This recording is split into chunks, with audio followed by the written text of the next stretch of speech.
When I talk about transcendental meditation, I know that there are hundreds and hundreds of scientific research studies that have been published in the greatest journals that have demonstrated the importance of transcendental meditation. When you fully transcend, your actual default system is going into a very high alpha wave activity. And that's how we get all the positive results: better health, balance of the physiology, reduction of stress, clarity of thinking, and actually even the ability to focus even more. Tony Nader is a physician and neuroscientist trained at MIT and Harvard, with expertise in neurology and the biology of aging. As the global leader of the Transcendental Meditation organization, he has spent decades researching how consciousness impacts health and performance. It's very well studied. Do we have evidence that TM can increase brain volume of any structures that have maybe started to shrink because of toxins or trauma or other things like that? We have seen an increased blood flow to the prefrontal cortex. What's the minimum effective dose of TM per day to start seeing results? You're listening to The Human Upgrade with Dave Asprey.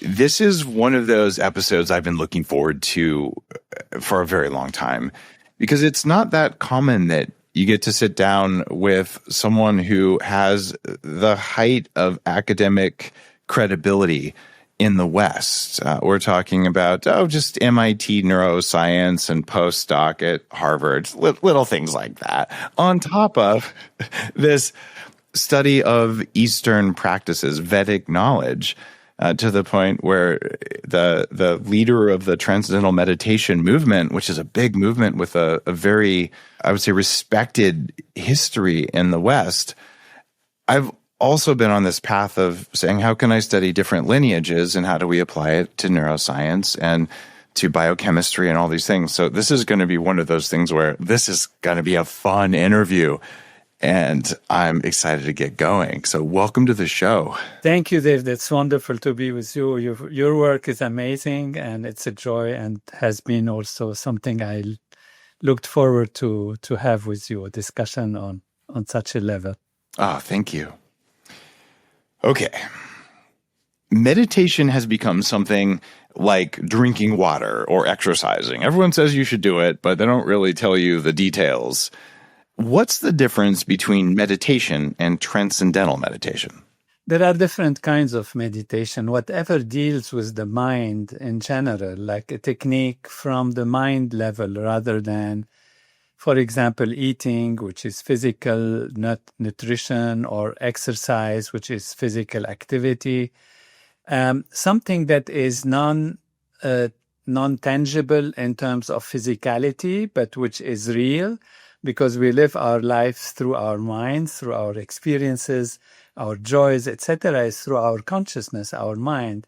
So whatever deals with this most abstract level of our reality, but which is most also real in terms of its importance in our life, is the mind. And how you deal with the content of the mind, the thoughts, with the content of the mind in terms of feelings, experiences, are different ways and categories of meditation. Transcendental meditation is a term that indicates we have to go beyond actually the thinking process, which is very funny, because how you would say you're dealing with the mind, which is a thinking organ, if you like, or thinking entity.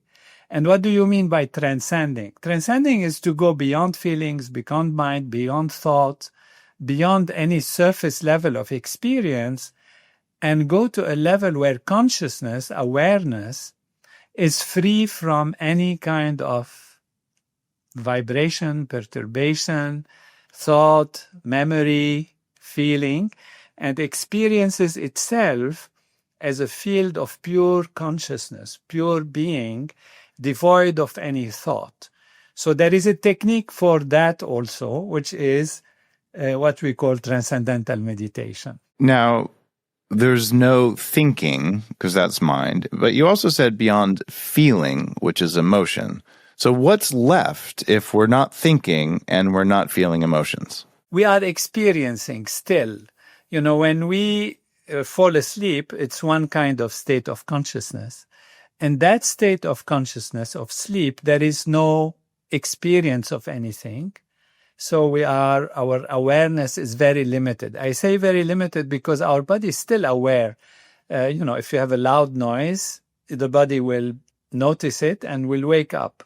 Or if somebody pushes you, or, it gets cold, you, even without waking, you cover yourself.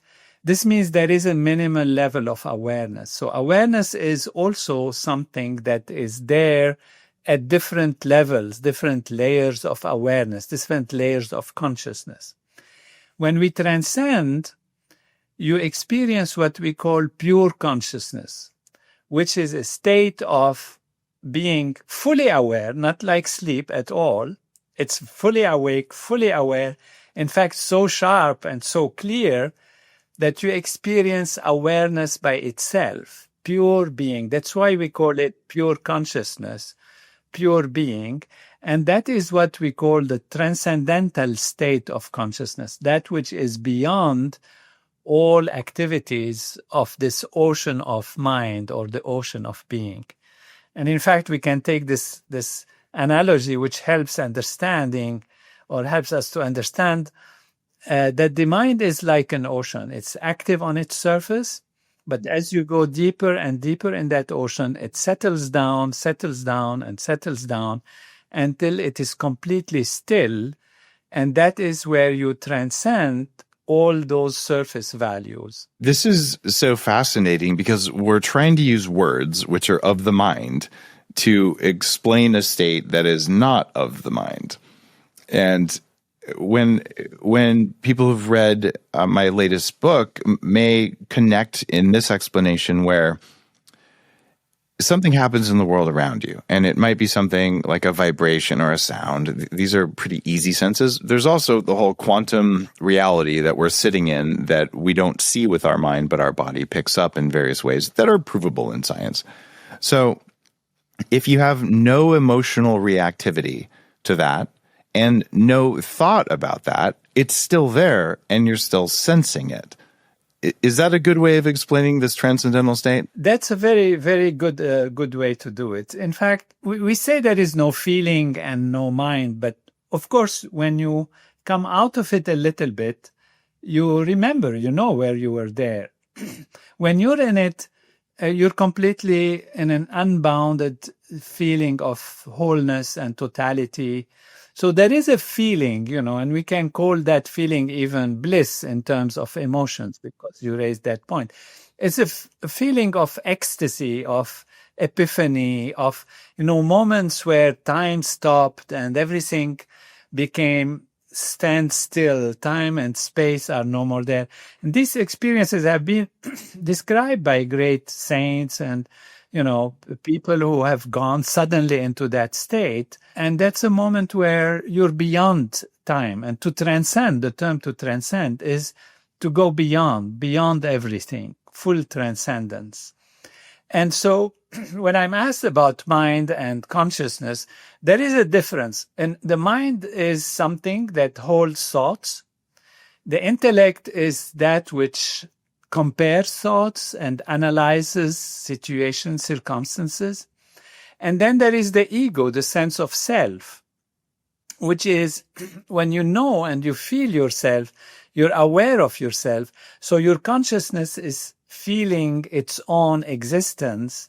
That is self-awareness. When you are analyzing things and comparing thoughts and planning and discriminating, this is what we call intellect.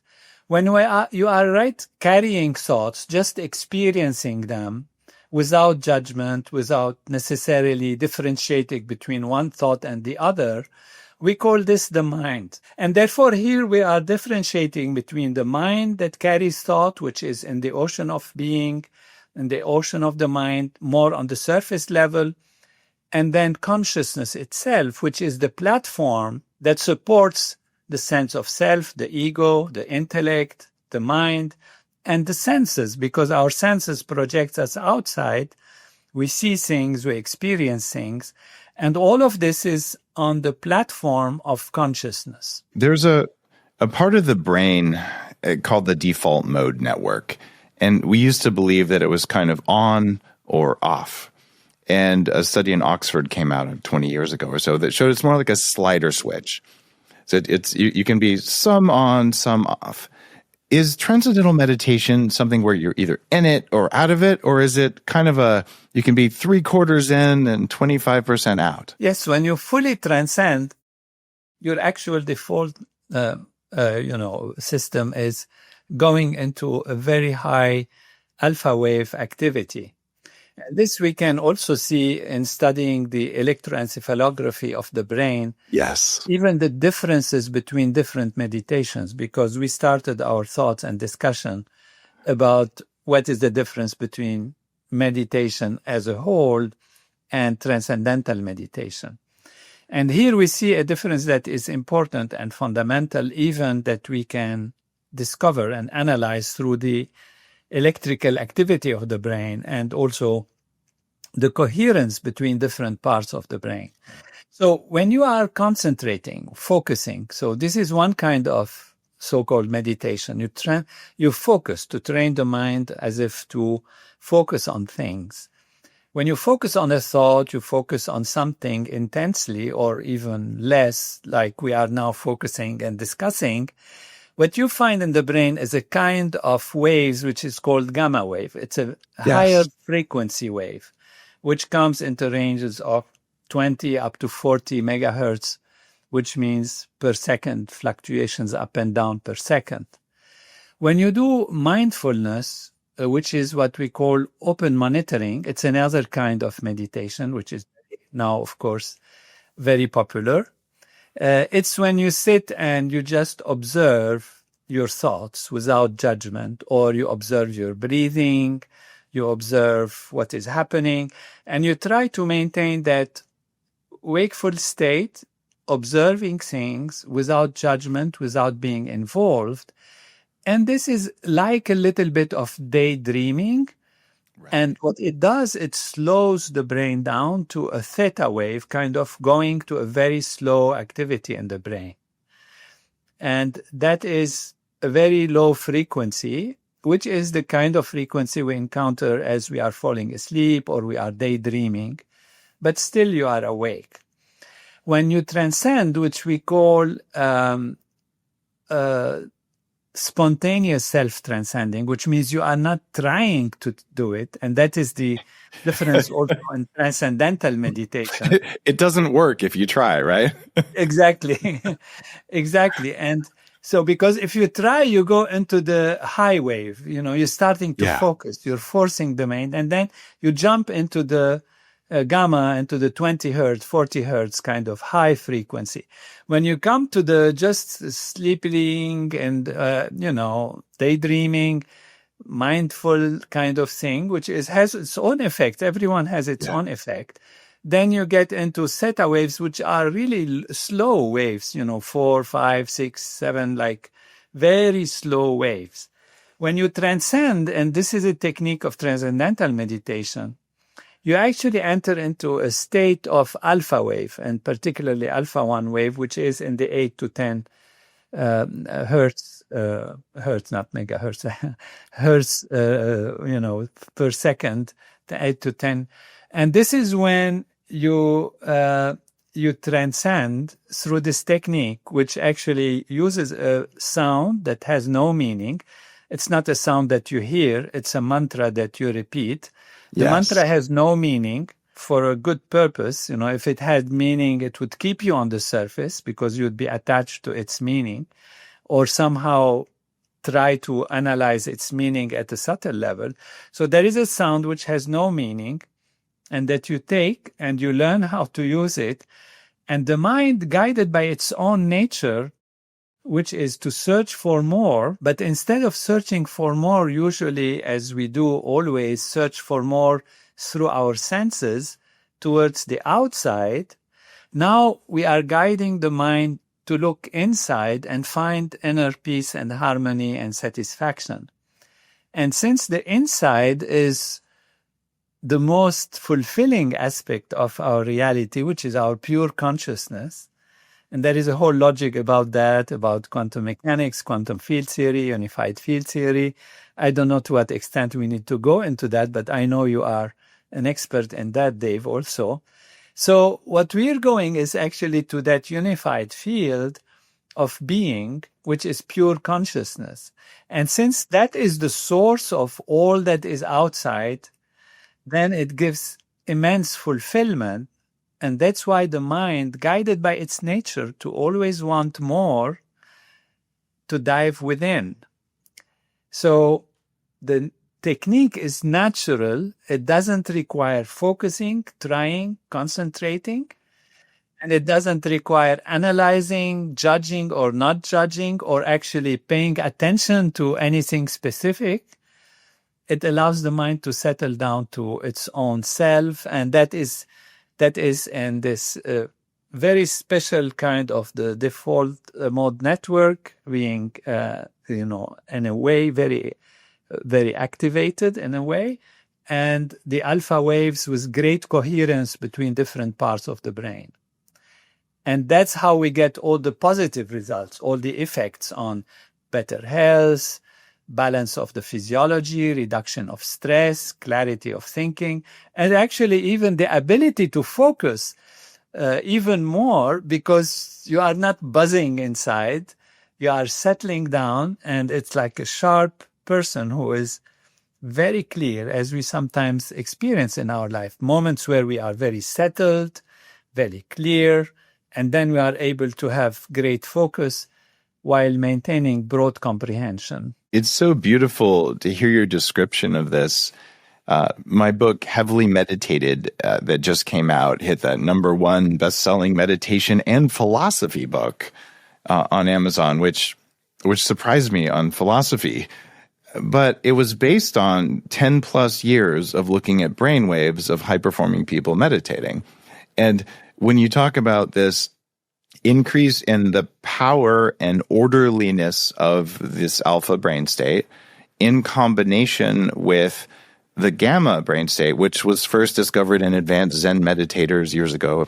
I know that you know that, but our audience may not. No. And what I've noticed in this population is that when they have a transcendent experience, and some people say, I met a dead relative, or an ascended master appeared to me, and people have profound spiritual experiences, and that is the hallmark. And there's a couple other markers in the electricity in the brain where I know that if I see that on someone's brains, that they're going to come out of their session profoundly changed, tears in their eyes, saying, "Oh, there's something transcendent and spiritual and divine happened."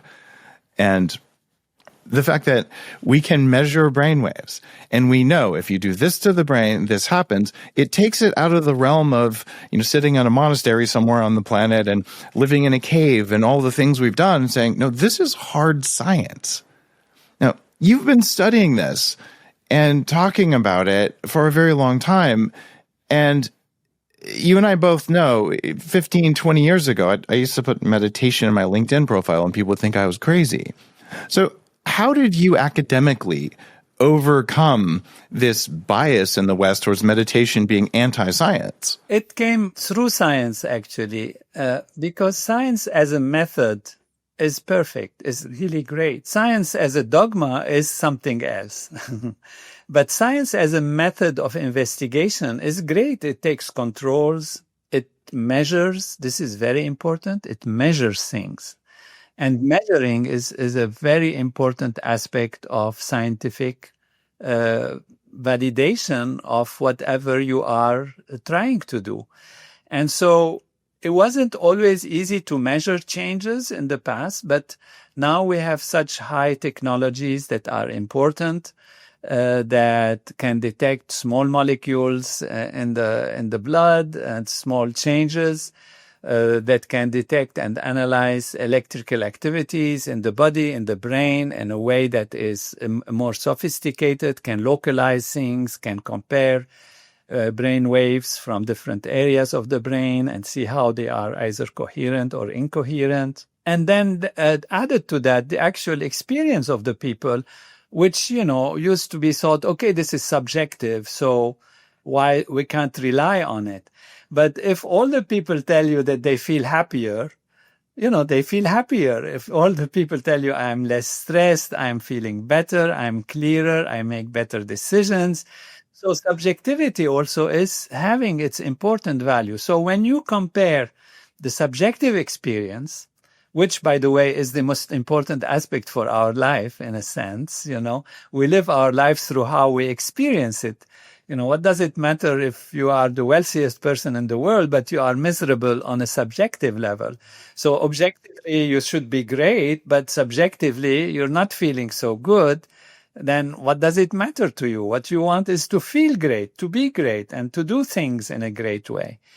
So comparing subjective experiences with objective findings through electroencephalography, through changes in biochemistry of the blood, through improved behavior, better relationship with others, less crime, feeling more fulfillment in life, feeling that we are growing, we are expanding. And all of this together with biochemistry and longevity and the rejuvenation of the body, reduction in biological age, so less age in the body compared to the chronological age, which means you are 50, but your body is working as if it's 40 years old. All of this convinces scientists. And I can tell you, I've lived through this, crazy, label that were given to people who practice these techniques before. But as you started the show so beautifully, or the discussion so beautifully, you said, now everybody wants something because it has value and it has been proven. So when something is proven, science and true scientists are always there to say, well, it has value, so we can use it. The fact you said true scientists makes me happy. When I started in the longevity movement 25 years ago, I realized there's two kinds of science. There's science with a capital S, which is a form of dogmatic religion, where they're saying, this must be true, therefore anything that doesn't agree with it must be crushed. And then there's small s science, which is the discipline that we're talking about, saying, let's be curious, and anything that doesn't match our picture, that's most interesting. Why do you think science has been so hidebound and so restrictive and so opposed to exploring consciousness? I think, to be candid and honest, it's also because of the different systems of subjective knowledge that have also proposed ideas that were not found to be correct. So, there is an idea at the time, not now, of course, there was an idea that the cloud rains because somebody's sitting in the cloud and shaking the thing and then the water falls. People didn't know how the world worked in the past. They just imagined things. And so they created all these fantastic imaginary things. And then somebody finds that, well, this doesn't work like that. There is a law, there is a system that manages these things in an automatic way. There is laws of nature, there are laws of life, there is action and reaction, and therefore evolved a system of how do I know what is better, what is not. And so what this led to is the discarding of all that is subjective, all that comes from imagination or belief and all of that. And the scientists run away completely from all the fields of the mind and consciousness and spirituality and all of that, because they felt it's a bunch of things which we, when we analyze them, we don't understand the supernatural events and all of that. And so that is how scientists got away from this field, but they got so much away that they became dogmatic themselves and they started to believe in some things that actually later science itself contradicted. There are so many things, even in medicine and different understanding of how the universe works and how things are, that were thought to be absolutely true, but that were discarded and found to be untrue by science itself. So what we need is enough modesty, but also enough candid, enough truthfulness, as you say, not to reject something that has not yet been fully elucidated or understood.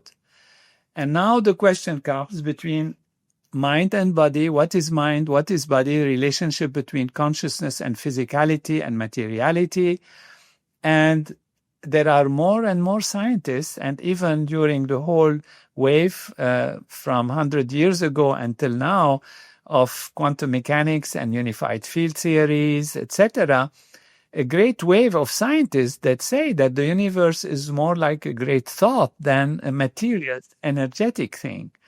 And so even using the scientific method, today we have a great revelation of the power of consciousness, the power of the mind, the ability to make things happen.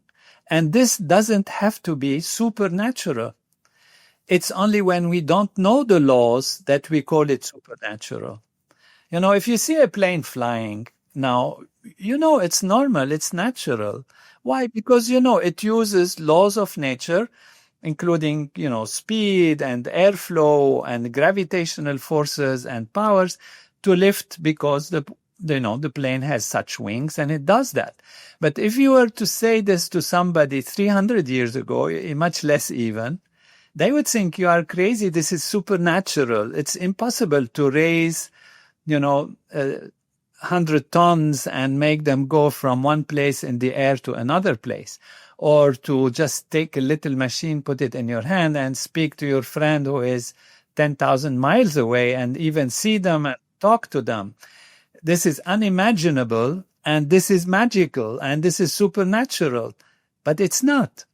It's not. It is natural. Why it is seen as something supernatural is because of the ignorance of the laws that manage this universe.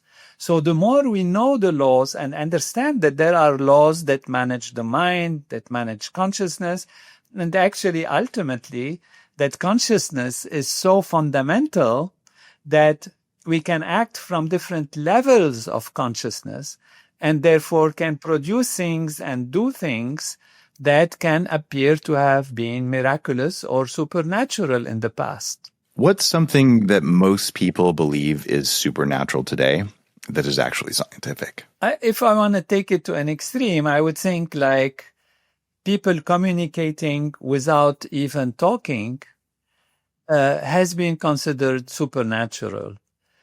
And it is not. It's just how clear is your mind and how much you're able to detect the feeling of the other, the thoughts of the other.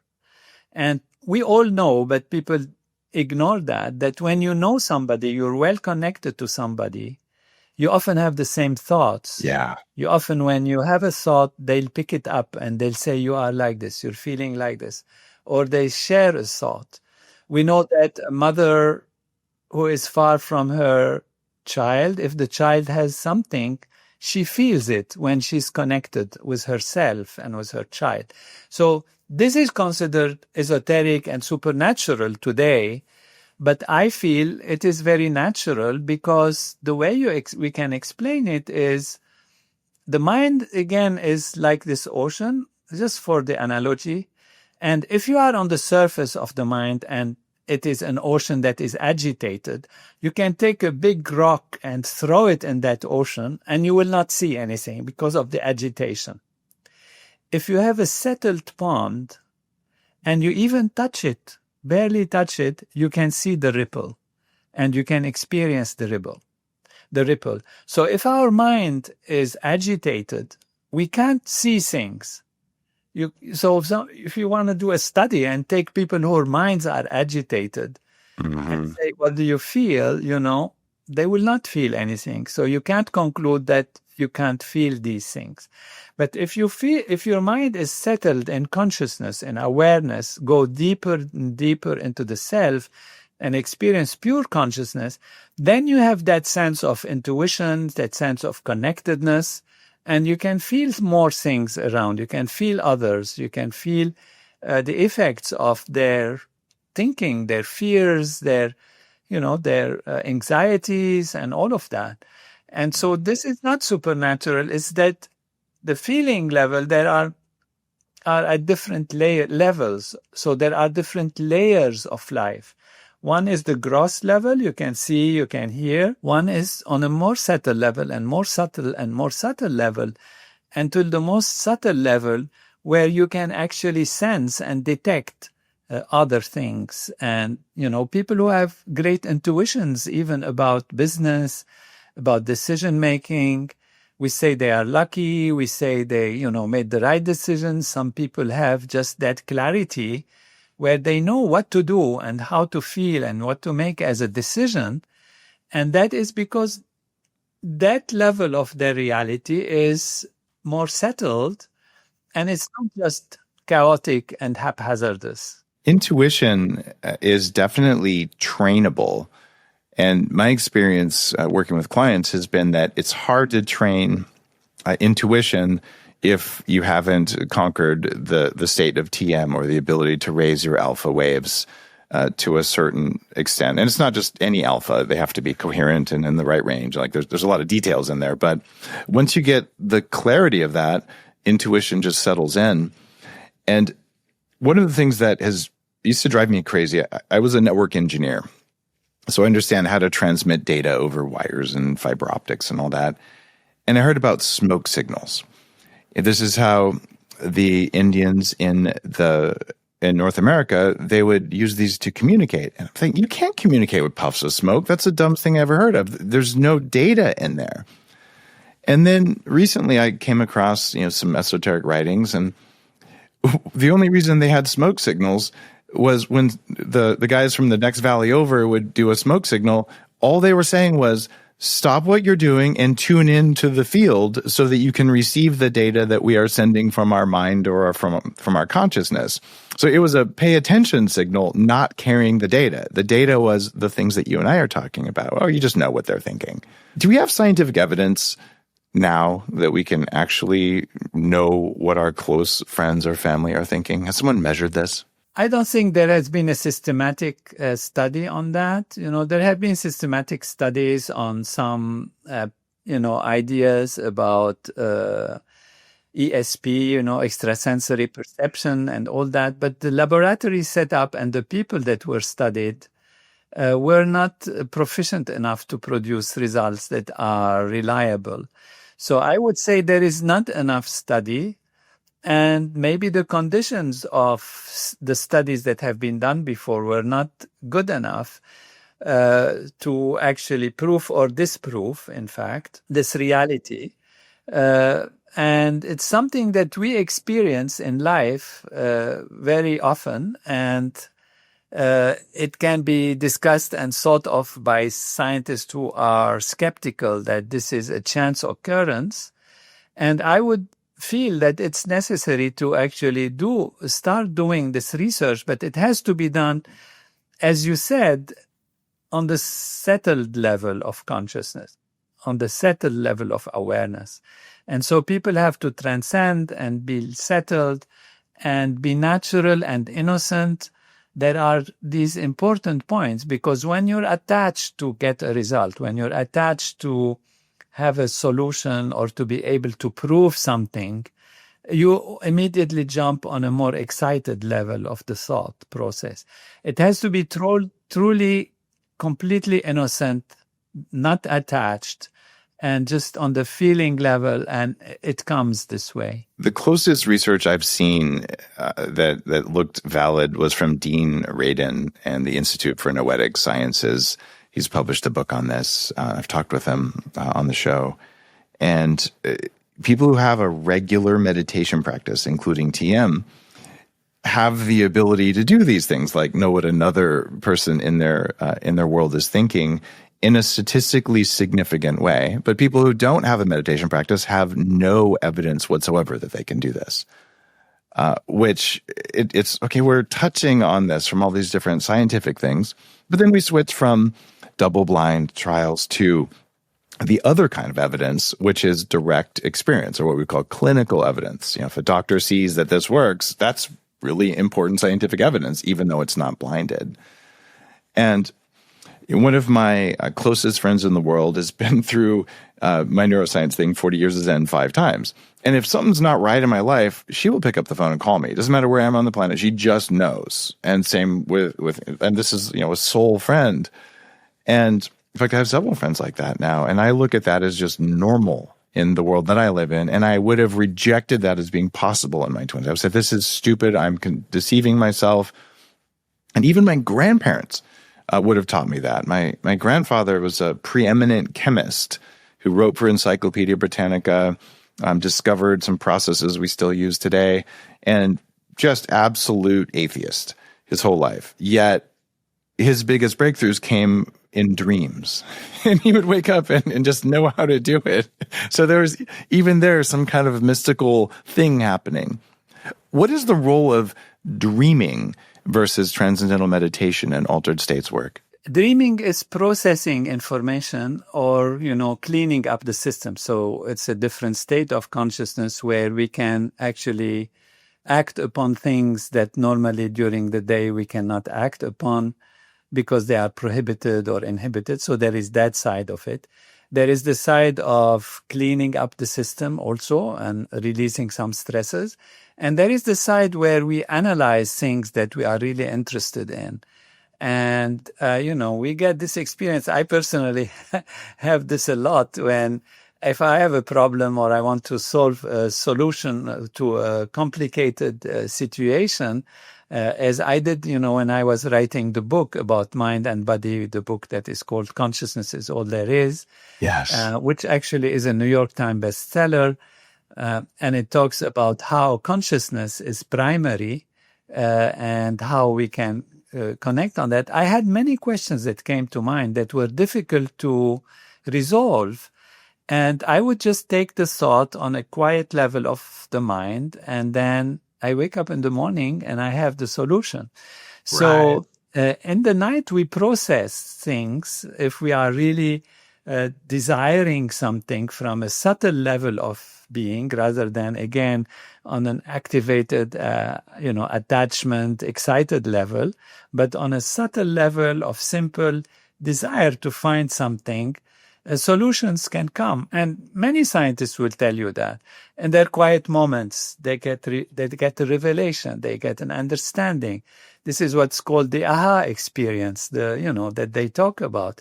So it can happen during dreaming, and it can happen during this moment of lucidity and clarity of the mind that comes from transcending. On this show, I've had a couple interviews around biocentrism. This idea that consciousness creates the world around us, that all of reality comes from inside of us versus the other way around. Are you on that side of the theory of reality or somewhere else? I am partially on that side. Depending on your state of consciousness, you see different things. So consciousness is very important. And I describe in my book the 3 factors that influence any experience. There is the knower, there is the known, the object that we observe, and there is the process of knowing, which is that which connects the knower to the known. So every time we have an experience, it's not devoid totally of outside input. And it's not, of course, at all devoid from our filtering of the things based on who we are. So if you have a white paper and you wear yellow glasses, then the paper will appear yellow.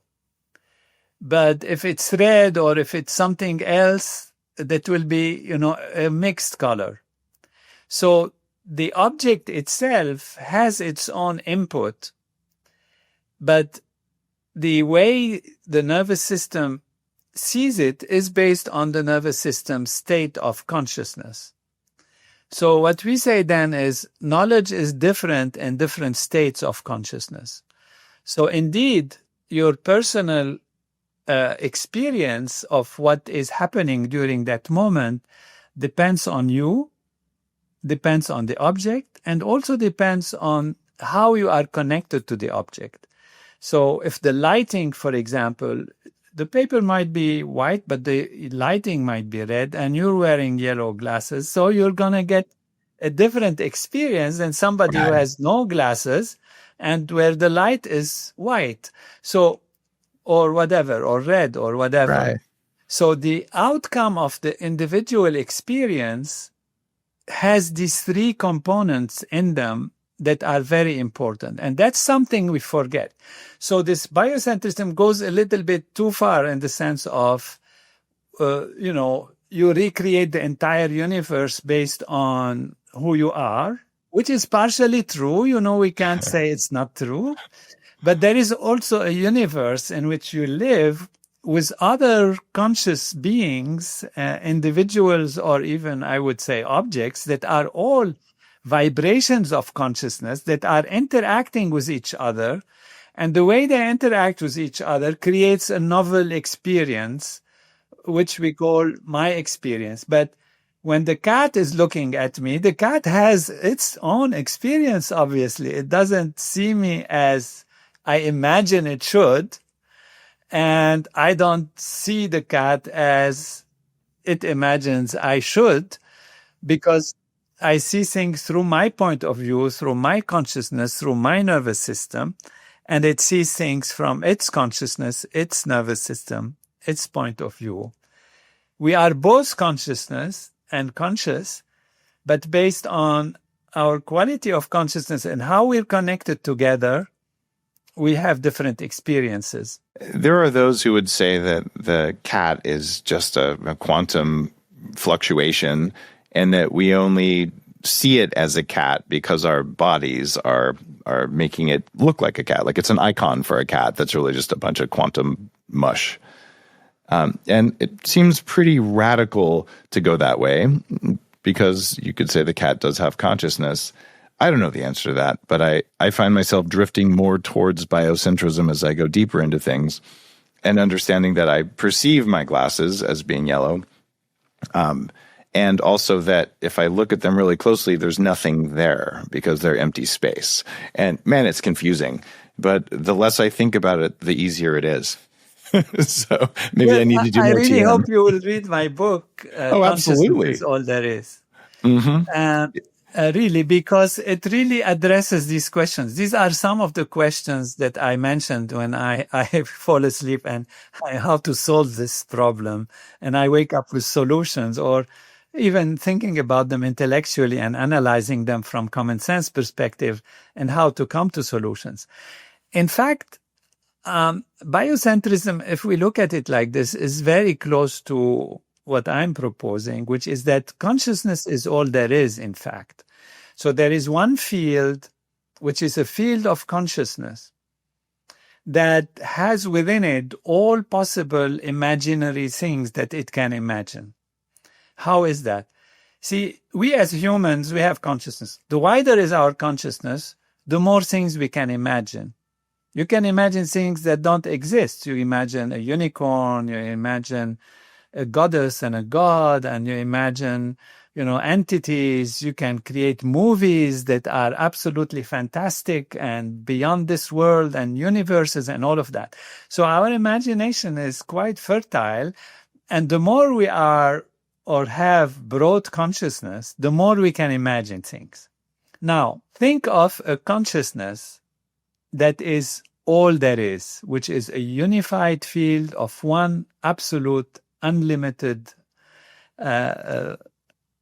unbounded field of being, which is pure being, pure consciousness. Mm-hmm. And now you say, well, what is its potential for imagination? It's much, much bigger even than our human imagination. And therefore, it has within it all possible things that exist or could ever exist, all possible situations that exist or could ever exist. But they are all virtual in the sense that they are not manifest. They are just imagination, in the same way as an author imagines characters before the characters become reality in a book or in a movie. So the imagination is infinite and fertile. And we are all already in that imagination because it's infinite imagination. So it must imagine every possible thing and its contrary. Now, why does this infinite consciousness ever manifest as individual states of consciousness or individual beings? The reason is that its nature is to be conscious. It is its nature.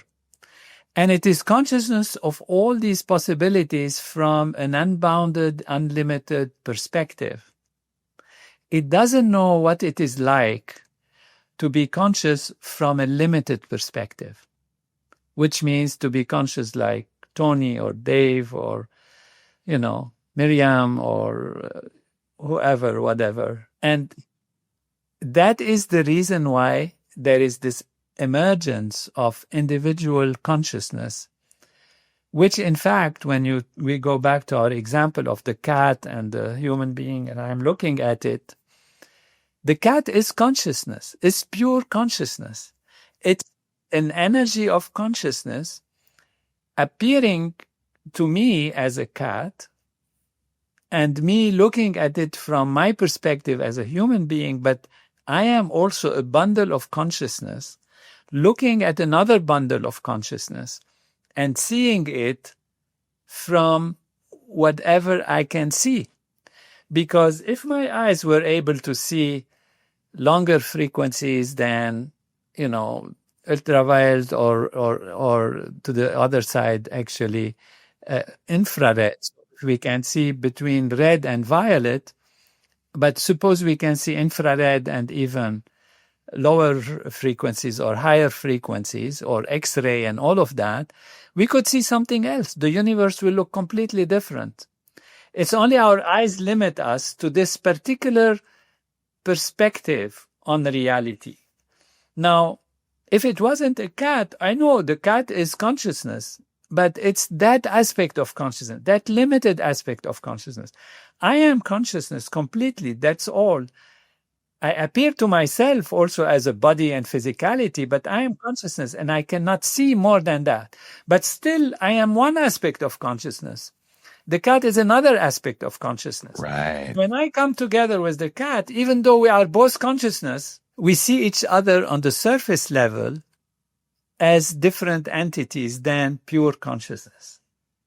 Now, when we reach higher states of consciousness, it's why when we teach Transcendental Meditation, we talk about higher states of consciousness, where we go beyond the sleep, dream, and waking state to what we call Transcendental Consciousness, which is the state where we experience pure being, but even beyond that to what we call Cosmic Consciousness, where an individual established in the self knows themselves to be pure consciousness. So they discovered the reality for themselves, but they haven't yet discovered it for all objects in their environment. So that's why it's only one level of consciousness. Now, when you reach higher and higher states of consciousness, you come ultimately to what we call unity consciousness. Unity consciousness is when you know that the cat, the tree, the stone, the other people, they are all that same field of consciousness, pure being, appearing, manifesting as one aspect or the other, and you are seeing that aspect or the other, but you know within you that they are the unified field, that they are pure consciousness. And this is where we can, rejoin biocentrism in a sense, but with a little bit of refined kind of additional detail. And that is, although it is the same sap, we can take an analogy of a sap and a tree. The sap is the same, yet it appears as a flower when it gets transformed. It's the same sap. It appears as a flower. It's the same sap, but now it modifies itself, appears as a leaf. It appears as a branch. It appears as, a trunk or whatever, but it's the same sap. So even science has discovered that the ultimate reality, even on the objective level, is a field which is unified field. I mean, there are theories about that and scientists discuss it, but all scientists look towards a unified field that actually manifests as the different forces of nature, the different, particles, etc., that when they come together, they create the various universe, whereas within them, the inside of them, the essence of them is that one field, which we are calling the field of consciousness. The fact that our bodies are designed to not really perceive this without a lot of work makes this so, it sounds esoteric. I have experienced in my own life and with lots of clients, as you have with millions of people who do TM, that there is a set of instructions, there is a pathway for us to learn to perceive these things. It's just a long path. So talk to me about psychedelics and TM. Are they going to help? The way they will help is to let us know that there is some different kind of experience that's possible. Yeah. However, as we know, they become addictive and they distort the system over long term.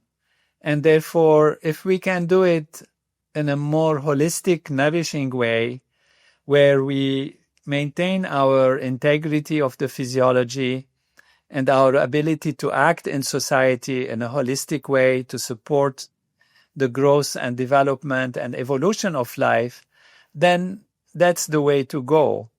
Otherwise, to get an experience just for a short time can be fine, relaxing or, opening up the awareness, which is wonderful. But we have to be very careful about its long-term effects. And therefore, I personally don't encourage people to follow that. I don't have a problem with using psychedelics to show you the door so that you can then learn how to go to the door without the psychedelics.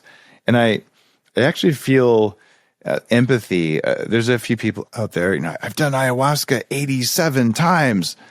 And I'm like, man, when are you going to notice it's not working? Right? And so there's risk from reliance on it. And then where I've ended up, there are some things like ketamine, which is now an optional part of my 40 years of Zen neuroscience program. The doses are so low that you're not going through the door, but they're making neuroplasticity easier so that you can learn these states and the brain is more pliable for you to go there.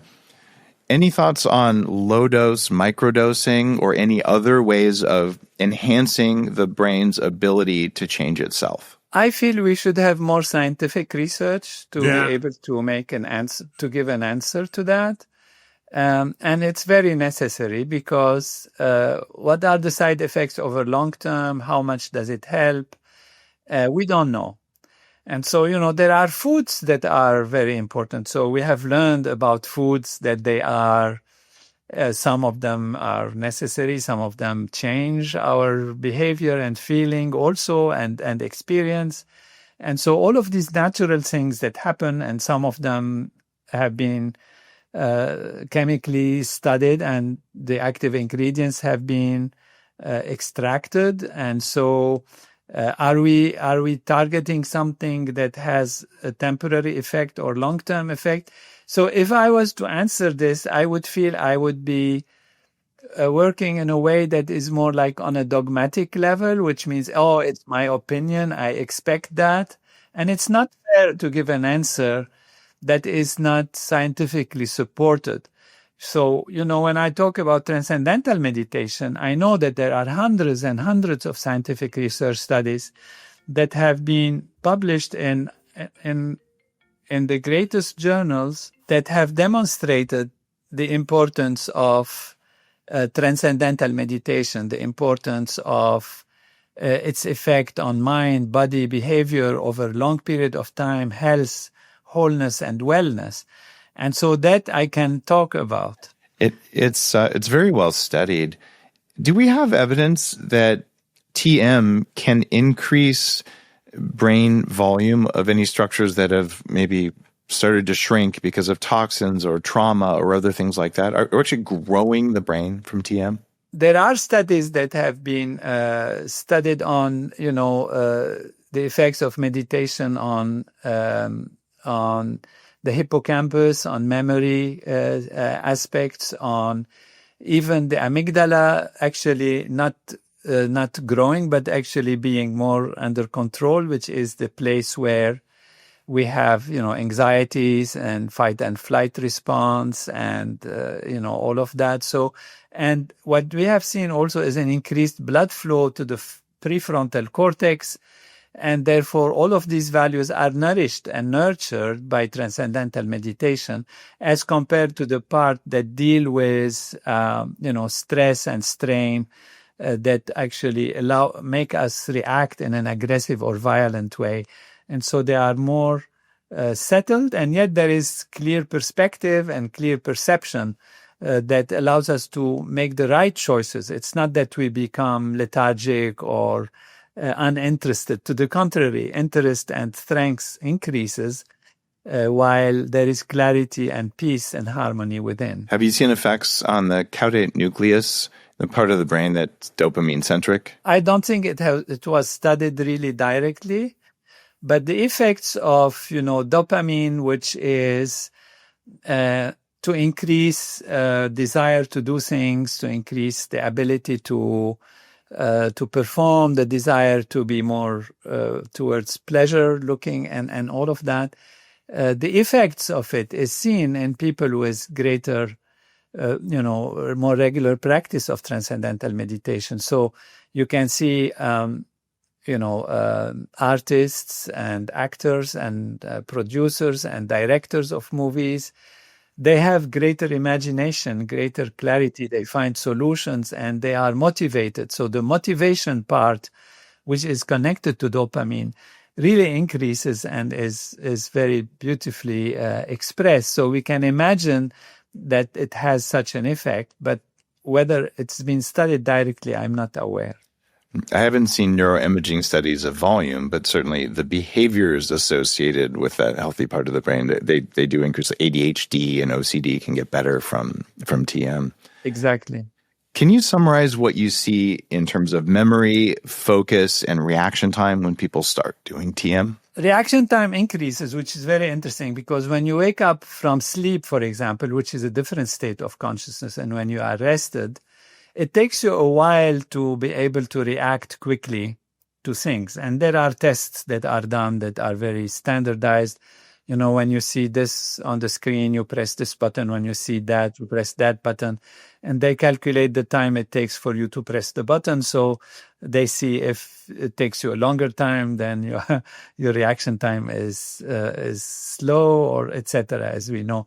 And when people practice transcendental meditation, as soon as they come out with meditation, they are very settled and they look fresh and, awake. But the reaction time is absolutely superb and very, very fast. And so that is really increasing. At one point, the Swedish army, the pilots, they introduced transcendental meditation because they have found this, what we call broad comprehension, which is required for pilots to have what we call situational awareness. You have to be aware of the surrounding, and yet you have to be focused and perform the right action very quickly. And so they found this very, very effective in people who practice transcendental meditation. Wow. Will TM make you biologically younger? Studies again have shown that for those who practice meditation for several months or years, they can have a biological age 5 to 10 years younger. And this is, studying the parameters of biological age. What's the minimum effective dose of TM per day to start seeing results? We have found and suggest that 20 minutes in the morning, 20 minutes in the evening is the most effective timing for an adult. For children, because children can practice it even from the age of 5 or 6, we give them lesser time. So from the age of 10 to the age of 18, 20, they'll practice 1 minute more every year. So when you're 12 years old, you do 12 minutes. When you're 15, you do 15 minutes. I've been working on ways to enhance meditation efficiency because I really don't want to spend 40 minutes a day meditating. In fact, I don't want to spend more than 1 minute a day meditating. If I could get all the results, I would do that, right? But I'm willing to do whatever is necessary. And I've noticed I can extend the amount of time I can meditate before I'm just blown out by about 2.5 times with supplements and with food and things like that. What do you do to prepare your biology for TM so you have the most powerful experience you can? We have additional techniques to help, including what we call yoga asanas, which is positions and stretching the body properly, and pranayama, which is breathing exercises that help to clear up the surface tensions so that TM can focus on raising your consciousness rather than clearing up the tensions. Also, we advise, if people want, about diet, daily routine. This is based also on ancient knowledge of Ayurveda, which has different body types. So depending on your body type and the season and the qualities of the food that you eat, you can adjust this so you maintain a balanced physiology. And all of this helps so that when you sit to meditate, you don't have to take care. So meditation doesn't have to take care of the surface values, and it gets you to dive deeper.